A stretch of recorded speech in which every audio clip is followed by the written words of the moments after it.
যে ব্যক্তিকে যে মা 10 মাস 10 দিন গর্ভে ধারণ করেছে, ওই 10 মাস 10 দিন সেই মাই জানে তার ভিতরে কতটুকু যন্ত্রণা ভোগ করেছে। সেই কথাটা আমরা জানি না। আমরা দুনিয়াবি মোহে পড়ে লোভে পড়ে আমরা যে কি পড়েছি আমরা জানি না। কিন্তু বাবা মা যে কত বড় সম্পদ, এটা যে বাবা মাকে মহব্বত করেছে করে সেই জানে। বাবা যদি কিছু নাও দিয়ে থাকে, গাছ যদি ফল নাও দিয়ে থাকে, গাছ ছায়া দেয়, বাবাও ছায়া দেয়। বাবা হচ্ছে বড় পবিত্র। আপনি রাত্রে ঘরে ফিরতে যদি আপনার একটু দেরিতেও হয়, কেউ যদি জেগে না থাকে, জেগে থাকে কি মায়, কারণ মা ওই গর্ভে তার সন্তানকে ধারণ করেছে।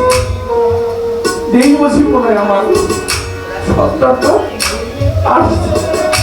সন্তানের যদি ক্ষুধা লাগে, কারো যদি কোনো কষ্ট না লাগে, কষ্ট লাগে না মা। এই জন্য বাবা আমরা যে যাই করি অন্তত পক্ষে পিতা মাতাকে যেন আমার কষ্ট না দেয়। পিতা মাতাকে কষ্ট দিলে আমার আল্লাহ রসুল কষ্ট পায়, আমার আল্লাহ রসুল কষ্ট করে আমার দয়াল নবীকে দুনিয়ায় আল্লাহ এতিম করে দুনিয়ায় পাঠিয়েছেন মানুষকে বোঝানোর জন্য।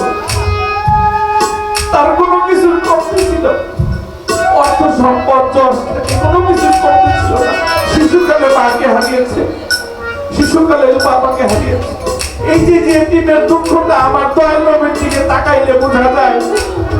আমার দয়াল নবীর একটা মাঝে যা তার দুনিয়ার যত উপর আছে তাদেরকে বোঝানোর জন্য।